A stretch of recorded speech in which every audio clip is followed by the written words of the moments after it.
Va siguiendo ahora esta serie de charlas acerca de fundamentos de la escritura para podernos parar de una manera crítica y madura con respecto al entendimiento de la voluntad del Eterno. Vamos a seguir con estos conceptos que vinimos trabajando. En el video anterior estuvimos trabajando y terminamos viendo ese versículo que dice: procura con diligencia presentarte a Dios aprobado como obrero que no tiene que avergonzarse, que usa bien la palabra de verdad. Entonces, ahí hay una exhortación a ser diligente, diligencia no solamente en el esfuerzo, sino en el tiempo,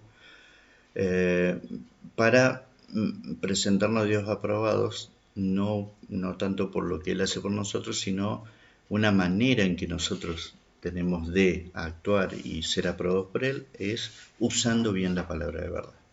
Entonces, para usar bien la palabra de verdad, tenemos que tener una amplitud de criterio que nos permita decir, bueno, ¿cómo la uso o qué palabra uso para hacer esto? Entonces, en 1 Tesalonicenses 5:21, que sería el versículo que un poco rige esta charla, dice: examinarlo todo y retener lo bueno, ¿verdad? Entonces, encontramos esta exhortación que dice examinarlo todo. ¿Por qué necesitamos examinarlo todo? Porque nadie tiene, como hablamos anteriormente, la verdad, nadie tiene todo el entendimiento que tiene el Eterno.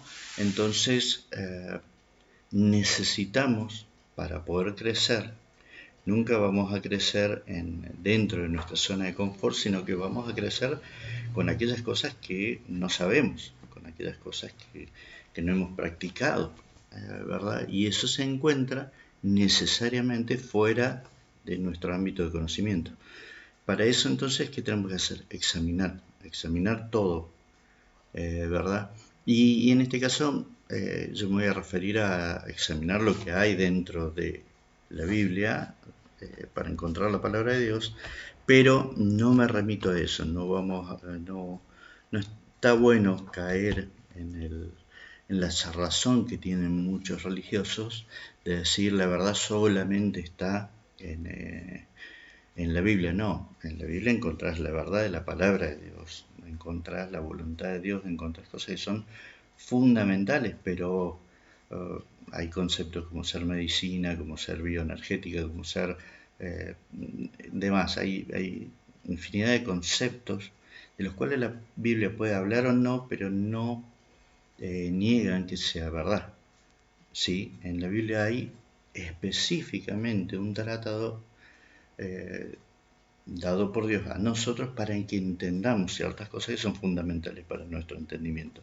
No es la única verdad, y de hecho encontramos muchas cosas que son bíblicas, que son verdaderas, que están fundamentadas fuera.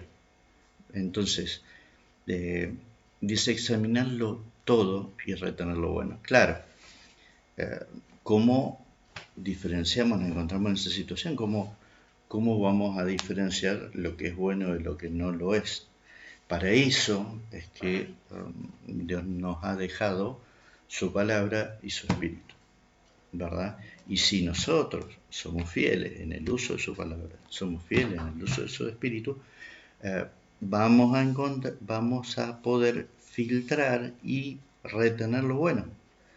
Sí, porque podemos retener cosas no buenas y bueno, ese sería un inconveniente, ¿verdad? Ahora, ¿qué tenemos a mano? Como le decía, no necesariamente la Biblia es exactamente la palabra de Dios, pero dentro de la Biblia encontramos la palabra de Dios. La Biblia, de hecho, es el libro más trascendente en la historia de la humanidad, ya sea por impresiones, cantidad de impresiones, por hechos relevantes, por culturas que ha determinado y que hacen que sea relevante, por profecías cumplidas como ningún libro. por hechos históricos, por postulados científicos que encontramos dentro de la Biblia, filosóficos y morales, ¿verdad? Así que una de las cosas que vamos a aprender o saber de la Biblia, y le invito a que lo compruebe porque en la medida que uno conoce más puede comprobar esto.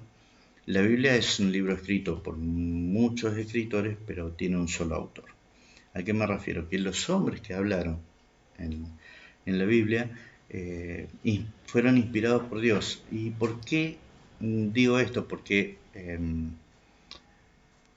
ellos hablaron, por ejemplo, Moisés habló de genética, habló de hechos mucho anteriores a él, como Job habló de la redondez de la tierra, como mucho antes de Colón, ¿verdad? Y como, por ejemplo, el apóstol Juan habló de eventos que estamos viviendo en este momento, que son relevantes, que son imposibles para que pudiera entender o describir una persona de esa época, hace 2000 años, ¿verdad? Y entonces vamos a encontrar que, a pesar de los distintos autores o escritores de la Biblia, cuando profundizamos, no desde una visión religiosa, superficial, infantil, sino que profundizamos en la escritura, vamos a encontrar que hay una línea, hay un contexto, hay una coherencia en toda esta escritura, más allá de que estos autores hay médicos, pastores, pescadores, y gente con mucha cultura y gente con poca cultura. Sin embargo, hay una coherencia que nos marca que más allá de los distintos escritores, el autor es uno, ¿verdad? Ahora, si tomamos esta herramienta que es tan relevante en la historia de la humanidad, como algo dogmático, religioso, algo cerrado, algo para prohibir, nos vamos a encontrar con que no estaremos usando bien la palabra verdad y traerá frutos contrarios a la voluntad del Eterno de para qué fue revelado todo esto, como puede ser lo que ocurrió en la Inquisición en aquella época del oscurantismo, donde la religión gobernó y dominó y fue una de las etapas más oscuras en la historia de la humanidad. Así que bueno, Primera Tesalonicenses, como le decían el 5, que dice examinarlo todo y retener lo bueno, parece que se entendiera o se aplicara al revés, o sea, examinar lo bueno y retenerlo todo. Y por supuesto, cada religión, cada maestrito con su librito, le va a decir esto es lo bueno, examinarlo y retenerlo. Entonces, lo que generamos es un adoctrinamiento, o sea, un fanatismo. ¿Por qué? Porque no hay un filtro propio, ¿sí? Hay quienes hacen el trabajo que debemos hacer cada uno y nos dicen esto es lo verdadero, esto es lo bueno, y entonces como uno no ha hecho el trabajo requerido a cada uno, lo que va a pasar es que uno repite fanáticamente digo desde el punto de vista que no es algo profundamente trabajado y encontrado, sino que es algo repetido. Y a veces repetido de una manera muy burda, porque hasta se imitan las inflexiones de la voz y la manera de decirlo de aquellos líderes o aquellas personas que han enseñado esto. Entonces, bueno, se invierte lo que dice la palabra de Dios y el concepto es, examinarlo todo, no solamente lo que yo te digo, y retenerlo bueno. Ahora, por eso lo que pretendo hacer es acercarte herramientas para que puedas examinar y retener de acuerdo al trabajo que puedas tener en particular con el Señor, ¿no es cierto? Así que bueno, cuando esto ocurre, sinceramente, hay cierta controversia, porque no está acostumbrada la religión a gente con criterio propio y a gente con una fortaleza en cuanto a su perspectiva, y cuando las personas empiezan a querer pensar por sí mismas, a plantear ciertas diferencias y demás, sí, por lo menos la mayoría de las religiones que he conocido, si uno persiste en esta manera de querer pensar por sí mismo, probablemente sea extirpado, ¿no es cierto? Porque no hay un contexto en la religión de debate, no hay un contexto a pesar que la Biblia dice hierro con hierro se abusa, o sea, nosotros en el intercambio de opiniones, perspectivas y visiones de cuál es la verdad, vamos a ir puliéndonos y encontrando los errores de una manera más fácil y acabada, y encontrando nuevos conceptos o más profundos conceptos que lo que tenemos, pero esto no encaja dentro de una religión cerrada y dogmática, ¿verdad?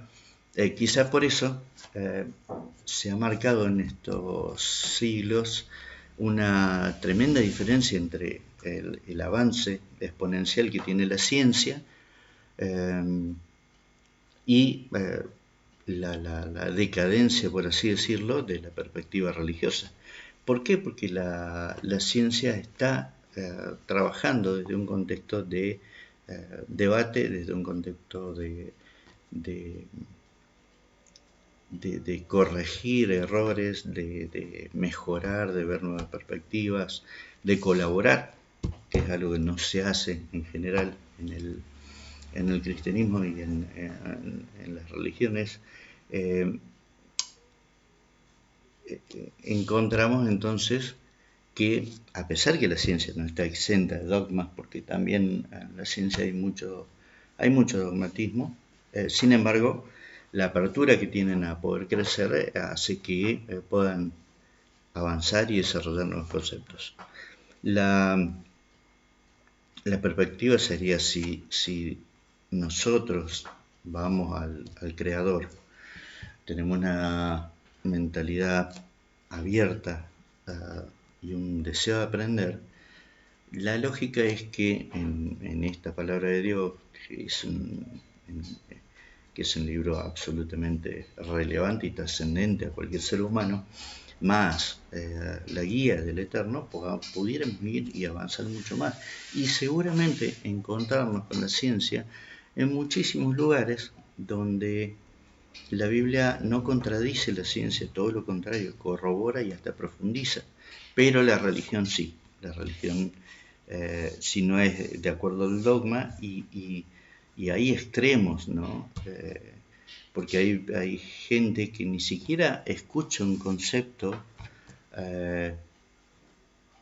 no por el concepto mismo, sino porque se lo dicen de una manera diferente. A veces, yo he escuchado, a veces he hablado con personas que estamos diciendo lo mismo, pero la persona está tan formateada a decirla de una manera como se dice en su iglesia, como se le enseñaron, que no puede ver que estamos diciendo lo mismo pero con otras palabras. Así que fíjense que complicado que es esto, ¿no es cierto? Así que bueno, mientras la ciencia colabora y de una punta del planeta un científico descubre algo, plantea una nueva tesis y teoría, el otro en la otra punta rebate o argumenta o fundamenta o apoya, y mientras uno hace una base sobre ese concepto, el otro edifica encima y se van logrando diferentes cosas. En el ámbito espiritual esto no ocurre, en el ámbito religioso, ¿no? Sino que hay una lucha continua por imponer una visión, por imponer una manera de ver, por imponer a las personas un dogma, ¿no? y una manera de hacer las cosas que cada uno en su ámbito, en su religión, cree que es la verdadera y que los demás están equivocados, ¿verdad? Así que hay que salir de ese lugar, porque dice este versículo, no lo digo yo, a examinarlo todo y retener lo bueno. Yo he aprendido muchísimo de gente que en su primer momento me chocó de acuerdo al conocimiento previo que tenía de las cosas, pero cuando traté de entender qué me estaban diciendo, y bueno, hay muchas cosas muy valiosas que tomé de ahí, y hay otras que deseché, obviamente, porque no todo es lo mismo que pasa acá en estos videos. Usted va a tomar cosas que le serán útiles, espero que sí, y va a desechar otras. No estoy diciendo bajo ningún concepto que lo que digo es la verdad absoluta, revelada, pero sí es un parámetro. Es un parámetro que, si lo tiene en cuenta, le puede servir, ¿sí? En Mateo 23, el Señor Jesucristo hablaba de esto, le hablaba, todo el capítulo es tremendo, ¿no? Pero el versículo 13 dice: mas hay de vosotros, escribas y fariseos hipócritas, porque cerráis el reino de los cielos delante de los hombres, pues ni entráis vosotros ni dejáis entrar a los que están entrando. Y dice en el 15: hay de vosotros, escribas y fariseos hipócritas, porque recorréis mar y tierra para ser un prosélito, y una vez hecho lo hacéis 2 veces más hijo del infierno que vosotros. ¿A qué me refiero con esto? Porque es muy fácil decir, bueno, los escribas y fariseos eran de la religión judía y demás. No. Creo que es algo que describe a los religiosos, a los dogmáticos, algo que describe a aquellos que, en vez de entender, imagínense que ellos toda su vida habían trabajado y escuchado las escrituras, y las escrituras apuntan de lleno a recibir al Mesías, que cuando estaba el Mesías ahí discutían con el Mesías, porque ellos estaban más aferrados a su dogma que a recibir al Mesías. Los escribas y fariseos hoy están entre nosotros, y ellos componen estructuras piramidales, jerárquicas, que se enseñorean de la gente. Entonces vamos a ver esta característica: pueden mover cielo y tierra para hacer un nuevo adepto, y ese adepto, ya le digo, mueve, como dice el Señor, han movido cielo y tierra para hacer un adepto, mientras ese adepto se siente, se calle y escuche, y reciba adoctrinamiento para que sea de utilidad al movimiento, a la religión, a la estructura en la cual han sido insertados. Pero si no tienen esa actitud, este prosélito ya no solamente no van a mover cielo y tierra, sino que van a ser descartados, ¿verdad? Apocalipsis 2.6 habla el Señor también y profundiza en esto, dice: porque tienes esto, que aborreces la obra de los nicolaitas, las cuales yo también aborrezco, ¿sí? Nicolaitas tiene que ver con estructuras jerárquicas donde la gente se enseñorea de la gente, de otras personas, ¿verdad? Donde establecen pirámides de jerarquía y de prioridades que traen esto, dominio de unos sobre otros, y desde un comienzo el Eterno ha estado en contra de esto, y venido el Señor, Él marcó claramente que este no es el desarrollo que debía tener el movimiento de seguidores del Mesías, ¿verdad? Sin embargo, lo que ha pasado es que las iglesias han ido derivando al modelo previo a la llegada del Mesías, una estructura piramidal, jerárquica, donde le dicen a los demás qué tienen que hacer y cómo tienen que hacerlo, y se han, es más, metido dentro del sistema de control de este mundo, que justamente dice ahí en Romanos 12, no os conforméis a este siglo, a este mundo, sino transformados por medio de la renovación de vuestro entendimiento, para que comprobéis cuál es la buena voluntad de Dios, agradable y perfecta. Sin embargo, la Iglesia no ha hecho esto, se ha conformado al mundo y hoy ha tomado en general, obviamente es una generalidad, ha tomado un lugar dentro del sistema de control de este sistema contrario a la voluntad de Dios y funciona como esto, un sistema de control. Entonces, dice 1 de Tesalonicenses 5 en el 20 y el 21, no apaguéis el espíritu, no menospreciéis las profecías. La religiosidad, el dogmatismo, no tiene capacidad para integrar las profecías, por lo menos estoy hablando de profecías un poquito más profundas de llegarías a los miles y tú eres especial y todas esas cosas que se escuchan en todos lados para manipular a la gente. No hablo de eso, las profecías reales y el espíritu manifestándose de una forma libre, de una forma en orden y de esencia y coherente, ¿no es cierto? A lo que se ha llegado en este momento es a estructuras que funcionan con una casa matriz y sucursales, o que funcionan como franquicias, ¿no es cierto?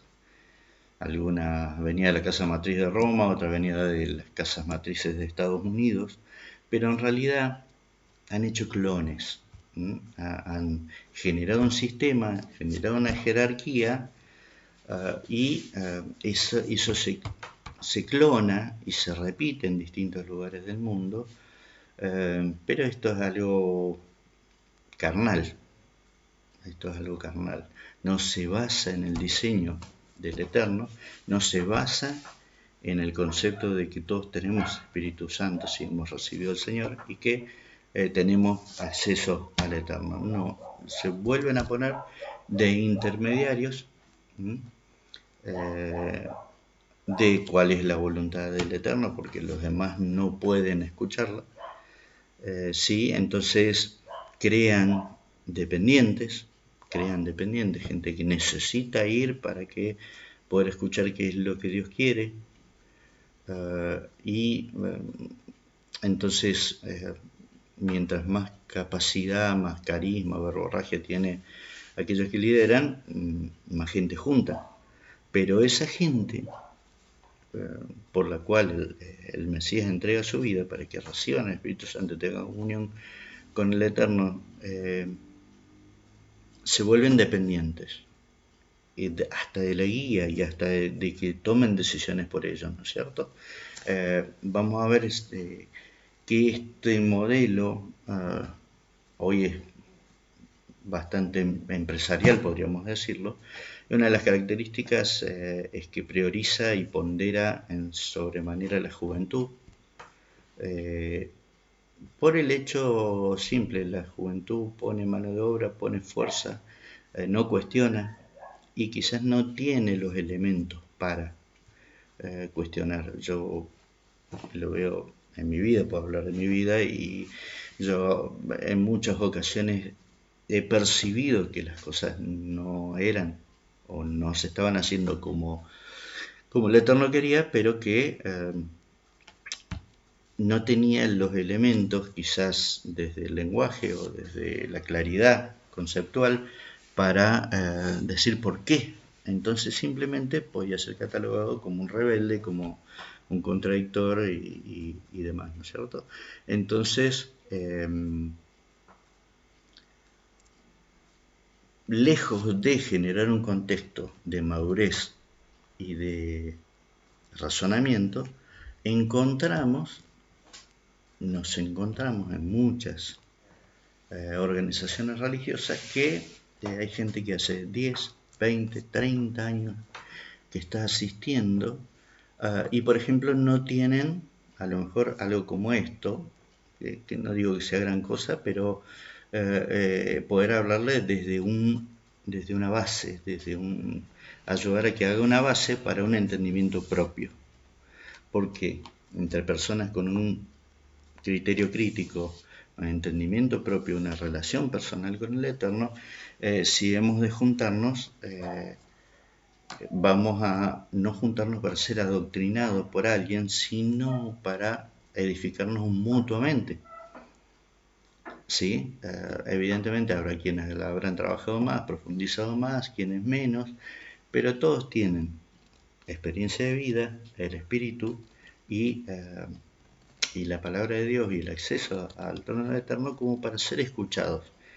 No todo podrá ser tomado, pero es algo mucho más grande que ir a escuchar una enseñanza de una persona que es un profesional de esto, de dar charlas, cuando el Espíritu del Eterno se mueve entre nosotros y energiza el entendimiento de tal manera que el aporte de cada uno nos permite llegar a un lugar mucho más lejos de lo que llegaríamos individualmente. Entonces, bueno, esta es la tarea, la visión, el hacernos cargo, el tomar la palabra como un obrero, que es decir, yo trabajo, yo profundizo, yo busco la presencia del Eterno y debemos generar, sí, contextos apropiados para que las personas puedan expresarse. Hoy en día hasta no tiene mucho sentido a veces asistir a la iglesia porque lo puedo ver a la enseñanza por internet, y para sentarme y escuchar, ir a sentarme y escuchar, y lo puedo hacer en mi casa. Sí, obviamente que a lo mejor no pasa ese lindo momento de alabanza y no saludo a los amigos, pero eso es algo social. Entonces hay un gran problema hoy que mucha gente se está quedando en su casa a escuchar enseñanzas ahí, porque si va a la iglesia lo que recibe es una enseñanza también de alguien que se supone que trae el mensaje que individualmente no se puede. Ahora, hay otra manera de hacer las cosas, hay una manera más elevada y una manera más adecuada al diseño del Creador y al sacrificio que honra el sacrificio del Mesías. Lo seguiremos trabajando en el próximo video. Le agradezco la escucha, espero que pueda aportar su opinión y de esa manera crecer mutuamente. Muchas gracias y seguimos en el próximo video.